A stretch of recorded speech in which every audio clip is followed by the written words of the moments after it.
అక్కడ నువ్వు రాజశేఖర రెడ్డి గారి వారసులుగా రాజకీయ అరంగేట్రం చేసిన చూడు పీసీసీ ప్రెసిడెంట్గా, దాన్ని ఎవడు యాక్సెప్ట్ చేస్తలేడు. సామాన్య ప్రజలు ఎవరు యాక్సెప్ట్ చేయట్లేదు. సరే. దానికి నువ్వు ఉమ్, పనిగట్టుకొని నా రక్తము పారుతుంది రాజశేఖర రెడ్డి గారు ఎవరు కాదన్నారు. ఉమ్, నువ్వు రాజశేఖర రెడ్డి గారి నిజమైన బిడ్డవే. రాజశేఖర రెడ్డి గారి నీ పెళ్లి విషయంలో కంటతడి పెట్టించింది వాస్తవమే. ఉహు. అవునా? ఆ? ఏంటది? ఏం జరిగింది? ఇష్టం లేదా రాజశేఖర రెడ్డి గారికి షర్మిల గారి మ్యారేజ్? ఎందుకు ఇష్టం ఉంటుంది నరసింహారావు గారు? ఉమ్, ఆయనకి ఇష్టం ఉన్న పెళ్లి చేసేసిండు ఆల్రెడీ. ఉమ్, ఇది నా ఆ లోతులలో వదలుచుకోలేదు.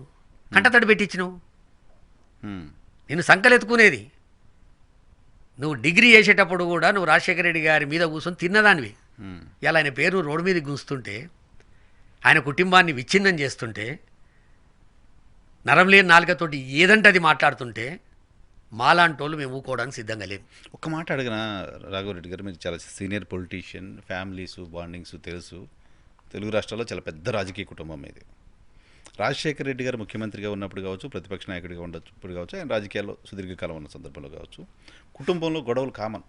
ఏ కుటుంబంలో అయినా గొడవలు ఉంటాయి, పడకపోవడం, మనస్పర్ధలు ఉంటాయి. అప్పుడు ఎప్పుడు కూడా కుటుంబం నుంచి ఎవ్వరూ బయటకు వచ్చి మాట్లాడడం లేదు.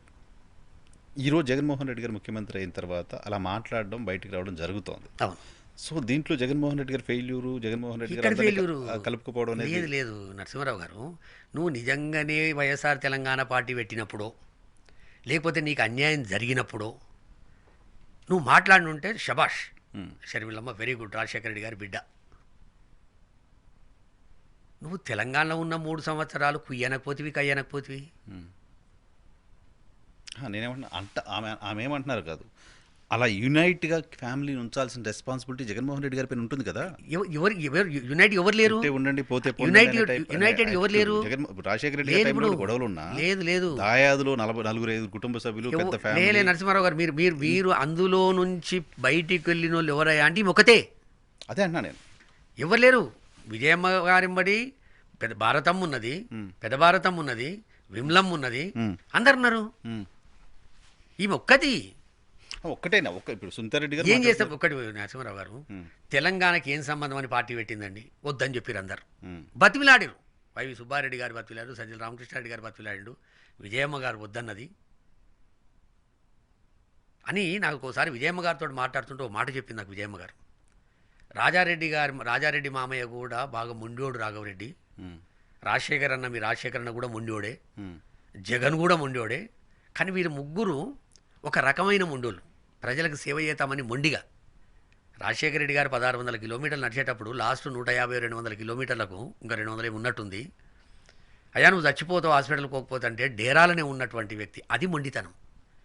కానీ ఈ షర్మిల పాప ఈమెదో రకం మొండితనం రాఘవ అన్నది. ఉమ్. ఆ మొండితనం ఇది.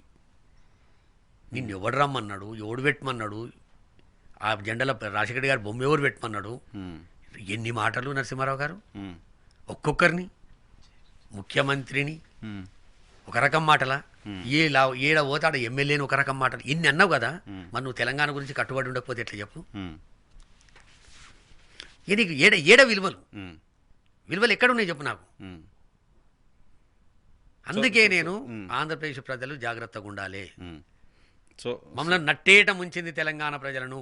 సో ఇప్పుడు పదే పదే ఆమె విజయమ్మ గారికి తెలుసు, విజయమ్మ గారే సాక్ష్యం లాంటి మాటలు మాట్లాడుతున్నారు. దీనిపైన ఎప్పుడైనా మీరు విజయమ్మ గారితో మాట్లాడారా? విజయమ్మ గారు ఏంటి, ఆమెను మాట్లాడతారా? నేను ఒక్కటి నరసింహారావు గారు, విజయమ్మ గారు రాజశేఖర రెడ్డి గారిని కోల్పోయి తెలుగు ప్రజలు ఎంత నష్టపోయారో ఆమె ఒక్కతంత నష్టపోయింది. ఈ అమ్మాయి ఈ 4 సంవత్సరాల నుంచి కొడుకు ముఖ్యమంత్రి అయిన సంతోషం తెల్లవారక ముందే ఈ అమ్మాయి తల్లిని క్షోభకు గురి చేస్తుంది. ఆమె కూడా ఎంత బాధపడుతుందో నాకెరక, ఎన్ని ప్రేయర్లు చేసుకుంటుందో నాకెరక, ఎన్ని తినని రాత్రులైనా నాకెరక, ఎన్ని నిద్రలేని రాత్రులైనా నాకెరక. చెట్టు లాంటి 60 సంవత్సరాలు రాజశేఖర్ గారు చనిపోయినప్పటికీ 60 సంవత్సరాలు, 8 జూలైకి 60 పూర్తయితే ఆగస్ట్ సెప్టెంబర్ 60 సంవత్సరాలు 60 రోజులల్లా కన్ను మూసిండు ఆయన. అంత చిన్న వయసులో భర్తను కోల్పోయి, అదేదో ఆషామాష భర్త కాదు, ఆయన చనిపోతే 700 మంది చనిపోయారు. ఆమె ఆ దుఃఖ సముద్రంలో ఉన్నామెను ఇవాళ కొడుకుగా జగన్మోహన్ రెడ్డి గారు ముఖ్యమంత్రి అయి రోజు వైఎస్ఆర్ గారిని జపం చేపించే పరిస్థితి ఆయన తెస్తుంటే ఈ అమ్మాయి ఈ విధంగా చేసినప్పుడు ఆమె బాధలలో ఉన్నప్పుడు నాలాంటోడు పోయి ఆమెను ఇంకా నేను ఇబ్బంది పెట్టడానికి సిద్ధంగా లేదు. ఉమ్, నేను మురుసుపల్లి షర్మిల గారి గురించి బ్రదర్ అనిల్ కుమార్ గురించి వాళ్ళ టీం గురించి ఏమన్నా మాట్లాడినంటే అవి వాస్తవాలమ్మా. ఉమ్, మీ ద్వారా నేను మా అమ్మని అడుగుతున్న విజయమ్మ గారిని, మీరు ఎక్కడ మనసు బాధ పెట్టుకోకండి. ఇవాళ నేను మాట్లాడే ప్రతి మాట రాజశేఖర రెడ్డి గారి ఆజ్ఞతోటే మాట్లాడుతున్నా అనిపిస్తుంది నాకు. ఉమ్, నాకు ఆంధ్రప్రదేశ్ వాళ్ళతో ఎవరితోటి సంబంధం లేదు, ఉమ్, వైఎస్ఆర్ కాంగ్రెస్ పార్టీతో ఎటువంటి సంబంధము లేదు. ఉమ్, నేను ఈమె దగ్గరకు వచ్చిన తర్వాత నాకు అప్పటి వరకు ఉన్నటువంటి తిరుమల తిరుపతి దేవస్థానానికి ఉన్నటువంటి వైస్ ప్రెసిడెంట్, తెలంగాణ ఎల్ఏసి బోర్డుకు ఉన్నటువంటి వైస్ ప్రెసిడెంట్ను కూడా తీసేసిర్రు ఉమ్, ఈ మెంబర్ తిరిగినందుకు. ఉమ్, తర్వాత నేను వాళ్ళ ఎవరితో కూడా సంబంధాలు లేవు నాకు. ఉమ్, ఇది రాజశేఖర రెడ్డి గారి ఆజ్ఞ, ఆ కుటుంబాన్ని కాపాడుకోవాలనేటువంటి ఆకాంక్షతోటే నేను మొన్న టీవీ డిబేట్లో మాట్లాడినా కొంత ఆ భావోద్వేగానికి గురై కొంత ఎక్కువ మాట్లాడొచ్చు. మనిషి అన్నప్పుడు ఏదో ఒకసారి మనసు బాధ అయినప్పుడు మాట్లాడతాం. అట్లా మాట్లాడి ఉంచమ్మా. మీ మనసుకు బాధ అవుతుంది ఖచ్చితంగా. నీకు జగన్మోహన్ రెడ్డి గారు ఒక కన్ను అయితే షర్మిలమ్మ ఒక కన్ను.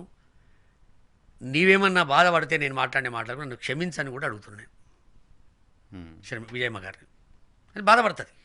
కానీ విజయమ్మ గారు బాధపడుతురనో లేకపోతే షర్మిలమ్మ గారు బాధపడుతురనో నాలాంటి రాజశేఖర రెడ్డి గారి భక్తుడు ఆంధ్రప్రదేశ్లో జరిగేటటువంటి అన్యాయాలకు ఒకరి చేతిలో కీలుబొమ్మై వాళ్ళు ఇస్తున్నటువంటి స్క్రిప్ట్ చదువుతున్నటువంటి పద్ధతికి నాలాంటోడు స్పందించకుంటే కూడా అసలు మనం బతికి కూడా వేస్ట్.